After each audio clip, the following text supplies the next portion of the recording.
খাসির কলিজা বা মেটে খুব সুন্দর 1 কেজি ওজনে নিয়ে এসেছে। এটার আজকে দুর্দান্ত রেসিপি তৈরি করে দেখাবো। ভীষণ ভালো লাগবে এই ভিডিওটা আজকে, আশা করি। এই দেখে বুঝতে পারছো কতটা টাটকা তাজা আর ভীষণ ফ্রেশ। আজকে নিয়ে এসেছি খাসির কলিজা। তো কলিজা ভোনা, তার সাথে লাচ্ছা পরোটা তৈরি করে দেখাবো। আমি ফার্স্টই রসুন 4-5টা রসুন নিয়ে ভালো করে ফ্রেশ পানিতে ধুয়ে নিচ্ছি, কারণ রসুনগুলো আমি গোটাই দেব। এদিকে পেঁয়াজ কেটে নিচ্ছি, আদা রসুন কাঁচামরিচ দিয়ে পেস্ট করে নিচ্ছি। রসুনগুলো খুব ভালো করে ধুয়ে নিচ্ছি, এইভাবে আমি তুলে নিচ্ছি সাইডে। 2টো টমেটো কেটে নেব,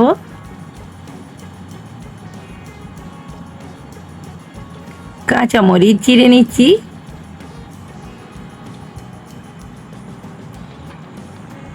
এখানে টমেটো, পেঁয়াজ, রসুন, কাঁচামরিচ আর একটু আদা ছিলে স্লাইস কেটে নিচ্ছি।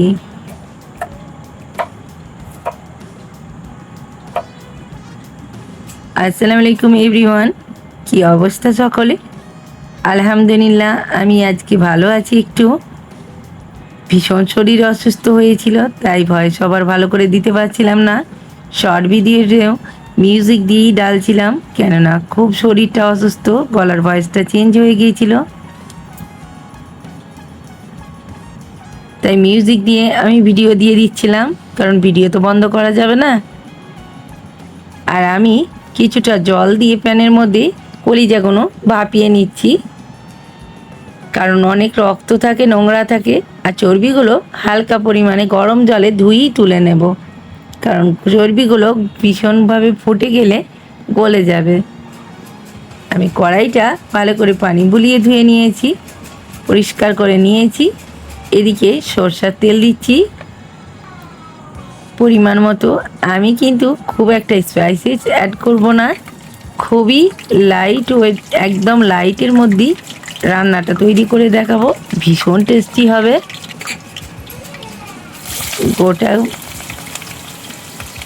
লঙ্কা, তেজপাতা, কাটা পেঁয়াজ সমস্ত কিছু তেলের মধ্যে দিয়ে ফোড়ন দিয়েছিলাম। তারপরে কেটে রাখা পেঁয়াজগুলো দিয়ে নেড়ে চেড়ে ভেজে নিচ্ছি। হালকা ব্রাউন কালার হয়ে এলে পেঁয়াজটা কিন্তু এই পর্যায়ে আমি রসুনের কোয়াগুলো দিয়ে দেব, দিয়ে আরও ভালো করে নেড়ে নেব।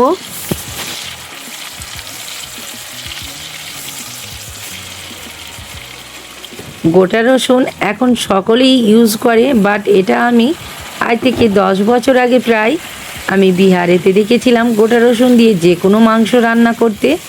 ভীষণ টেস্টি হয় আর খেতে কিন্তু দুর্দান্ত স্বাদ হয়, খুব ভালো লাগে। তাই আমি প্রত্যেকটা মাংসতে গোটা রসুন দিয়ে থাকি। আর যেহেতু ইউটিউবে চ্যানেল খুলেছি, তো এই রেসিপিটা তোমাদের সামনে শেয়ার করছি। বিহারি স্টাইলের হলেও দুর্দান্ত স্বাদ হবে।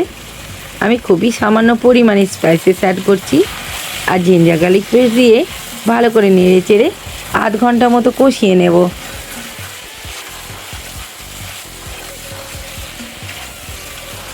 খুব ভালো করে কষিয়ে নিচ্ছি। খাসির মেটে যত কষানো হবে ততই কিন্তু টেস্ট হবে, খেতে ভালো লাগবে। আর এদিকে আমি লাচ্ছা পরোটার জন্য ময়দা ভিজিয়ে নিচ্ছি। আমি সল্ট, কালাঞ্জি আর ঘি দিয়ে ভালো করে ময়দাটা মেখে নেব, আর সামান্য পরিমাণে জল দিয়ে এইভাবে আমি হাতের সাহায্যে মেখে নিচ্ছি। একটা ভিজে কাপড় দিয়ে ঢেকে রেখে দিয়েছিলাম, সফট হয়ে গেছে। আমি একটা পিঁড়ের মধ্যে তেল দিয়ে ভালো করে ময়দাটা ছিঁড়ে ছিঁড়ে মেখে নেব।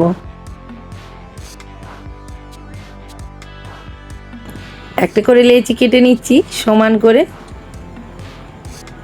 আর লাচ্ছা পরোটা খুবই ইজি তৈরি করা, আজকে খুব সহজ পদ্ধতিতে তোমাদের কাছে তুলে ধরছি। এইভাবে বেলে নিতে হবে, আর নাইফের সাহায্যে এইভাবে কাটিং দিয়ে দিবে, যেমন খুশি দিয়ে দিতে পারো।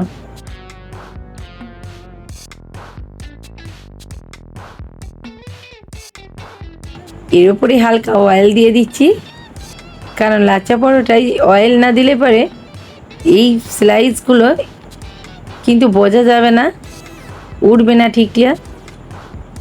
এইভাবে প্যাঁচ খাইয়ে ওপরে দিয়ে চেপে দিলেই হয়ে যাবে রেডি। খুব ইজি, খেতে কিন্তু দারুণ স্বাদ হয়। খাসির মেটের সাথে এই ধরনের লাচ্চা পরোটা কারা কারা পছন্দ করো কমেন্টে জানিও কিন্তু। আমি আরও পরোটাগুলো এইভাবেই বেলে নিচ্ছি আর নাইফের সাহায্যে এইভাবে কাটিং করে নিচ্ছি আবারও।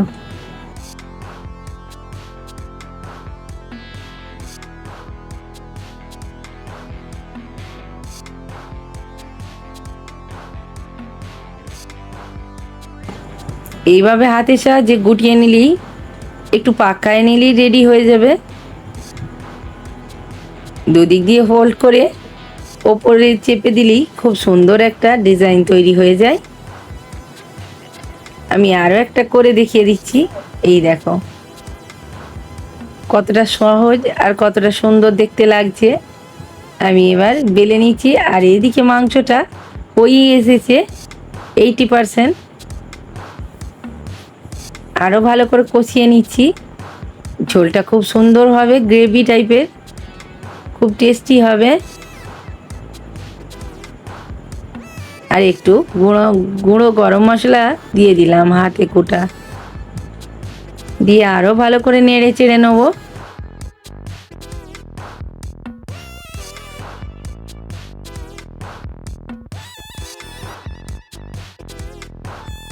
সব কিছু খুব ভালো করে সেদ্ধ হয়ে গেছে, দেখে বুঝতে পারছো। রসুনগুলো ভীষণ সফট হয়েছে আর ভীষণ জুসি হয়েছে, ভীষণ স্পাইসি জুসি, একদম মুখে দিলে গলে যাবে। দেখো কত সুন্দর তেল ছেড়ে এসেছে, এবার হয়েই এসেছে। আমি এই পর্যায়ে নাবিয়ে পরোটাগুলো সেঁকে নেব। একটা প্যান বসিয়ে তেল দিয়ে দিলাম আর পরোটা দিয়ে উল্টে পাল্টে ভালো করে সেঁকে খুব ভালো করে ভেজে নেব।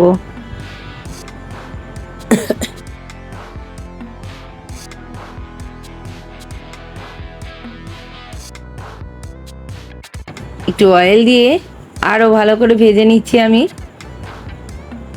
যেহেতু লাচ্চা পরোটা একটু ভাজা ভালো করে না হলে কিন্তু খেতে ভালো লাগবে না, তাই আমি খুব ভালো করে ভেজে নিচ্ছি।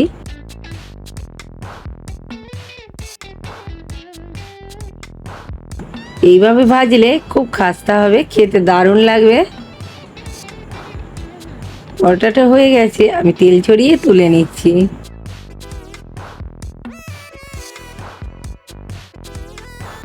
দেখো কত সুন্দর হয়েছে। আমি আরও টিপে টিপে ভালো করে তৈরি করে নিচ্ছি। এই পর্যায়ে আমি তুলে নেব। আবারও একটা পরোটা দিয়ে দিচ্ছি। এটাও আমি খুব উল্টে পাল্টে ভালো করে সেঁকে নিচ্ছি।